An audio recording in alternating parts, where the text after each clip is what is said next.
Top of the morning to you. It's 5 a.m. I'm headed to the shop right now to get loaded up because spring plant's come and gone. That's over.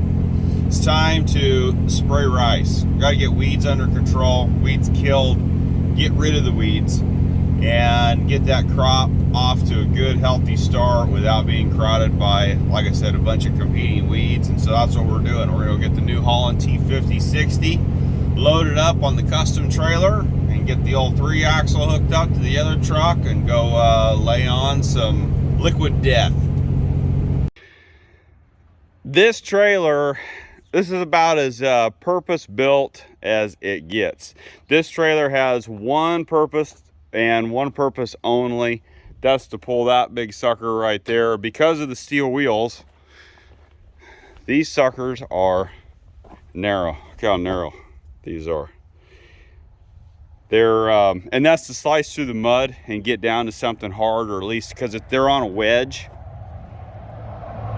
and it goes down far enough. Either you hit something that's hard down below the mud, or they wedge down far enough where kind of there's a balance there on, you know, weight versus how much it's got to split the mud. So that's what these channels are for. When we built this trailer, it really didn't take that long, actually. Some of the steel we already had, like some of the 4 and 5 inch channel for the cross members. We had some of that. There's some 4x4 square tubing on the ends. And then we came up with this 4x8 rectangular tubing, which is the main frame. We actually came up with that used. We like to just build our own trailers, and LED lights all the way around. And then I got a stabilizing jack in the back. And that helps because this thing really wants to squat hard in the back when that tractor weighs about 14,000 pounds approximately. And these ramps are pretty simple, right? Just a chain, pop that off, drop the ramp, and right on up it goes. We built this trailer about 4 or 5 years ago, I want to say, and banged this thing out pretty quick because we needed to move that rig. And long story short, we had a borrowed trailer for a little while from a neighbor, and it's like, now we just got to get our own built. And so right now, got the tires and wheels all over there, getting a new set of, what the heck is your issue? Got a new set of tires and wheels for it, or I should say a used set that came off of my dad's 17 Chevy dually. And it has, these axles are kind of cool. They're torsion, 7,000 pound torsion axles, and they're individual corners because this thing's like super narrow. The track width, I don't remember what the track width is, but narrow.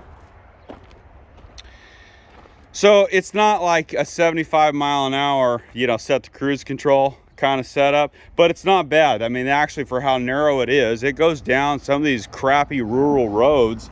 It actually, and the torsion, if you've never pulled the trailer with torsion axles, you can immediately tell the difference. There's no noise. There's no rebound-ish, like bounciness that spring trailers can have. Torsion axles ride quiet and like tight. I don't know if that makes sense. If you pull trailers with torsion axles, that probably makes sense to you, but it's like, yo, the suspension's just like tight. And so you can feel it. It's with that spray rig on, it's pretty stable actually, even though how narrow this track is. So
running back to grab the nurse trailer, and then apparently Senior, he got here.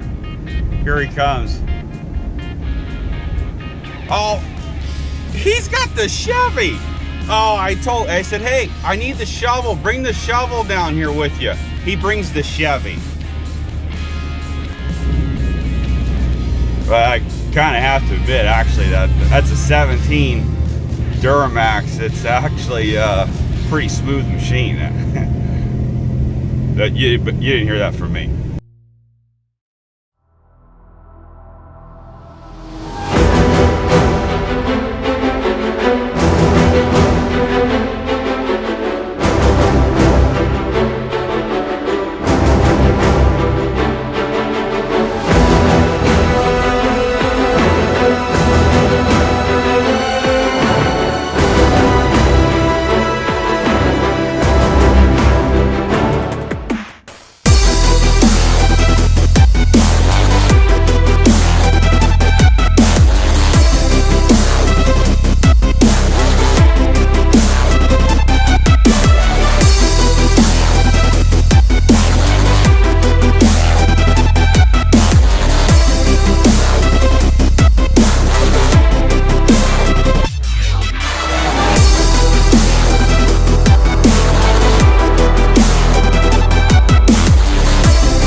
Right through the water. It's kind of hard to see down there, but there's about 2 inches of water in the field right now. You can actually see the wave almost. Okay, let's see. We're making a turn.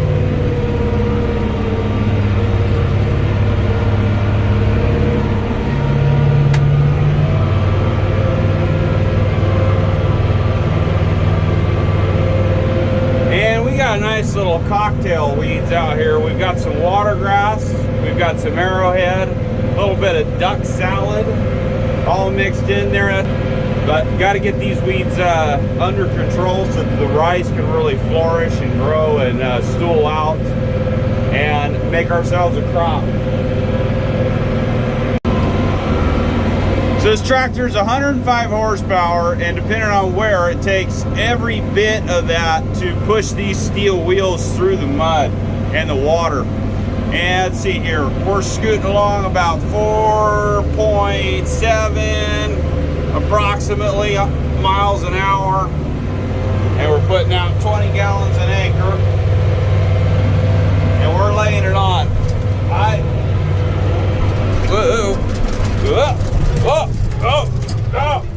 Hang on. Oh, you think just mud is smooth? Oh, until you hit hard pan. To be continued. Anyway, yeah, below the mud in places, there's a sheet of hard pan. And boy, it's not even smooth. It is so jagged, you feel like you're driving over curbs. It is rough stuff. And then, just as you got the hard pan, then there's soft spots, and all of a sudden you drop, the whole rig will drop down a foot and squish in, and it's not like you're on a tractor. It's more like you're on a yacht or a boat out here. Up and down, and then hit the hard pan, and it's an interesting experience. But I quite like it. I get to look at my crop up close. I get to look at my weeds up close. You know, and it just I get the full farmer experience. But it's very unique. You know, this is different than spraying tomatoes and corn and, you know, alfalfa, all those, your vegetable crops. This is very unique to rice in our operation. Some of this is even unique to California rice. Not every region in the United States farms the same way. This is how we do it. And, you know, in our area, we're pretty urban. There's a subdivision right there. we have to be careful because, you know, you go to a lot of other states, they would just apply this stuff with an airplane. And we do use the airplane quite a bit to apply granular products. But when it comes to spraying on the liquid, we do it all by ground. It's just way safer, less problems with the townies over there,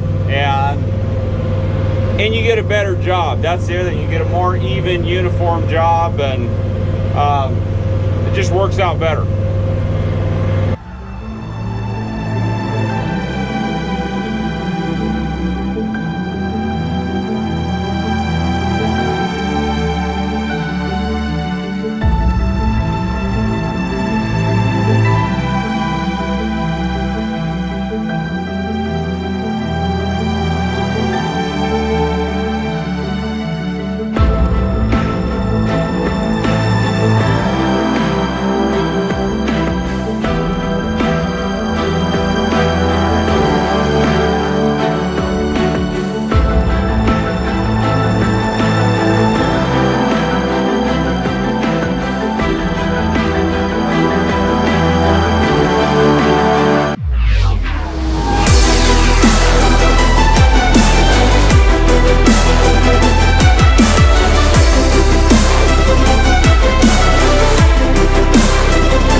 Wide and a little tall, about 12 feet tall, and I don't know how tall I am, about 13 feet tall.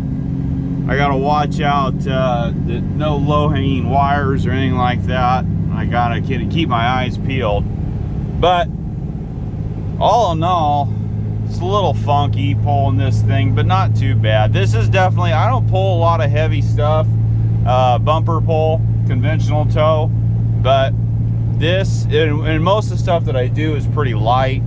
Other than this thing weighs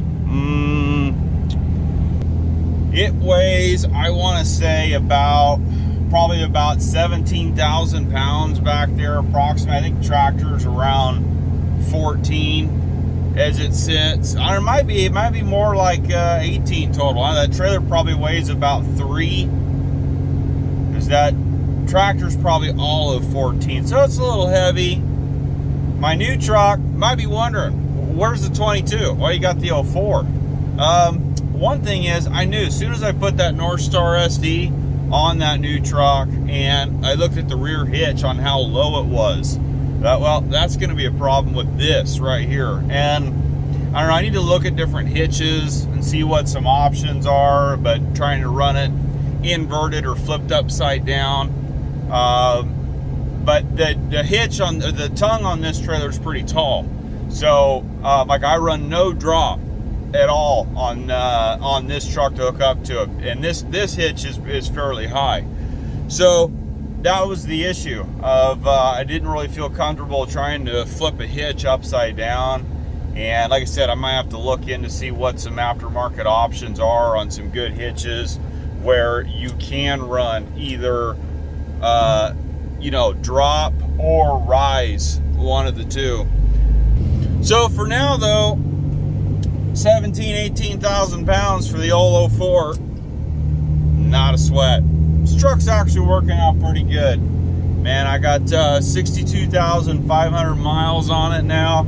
I put what have I put, about almost 5,000 miles on it approximately. No, excuse me, 6,000 miles. And this is a good truck.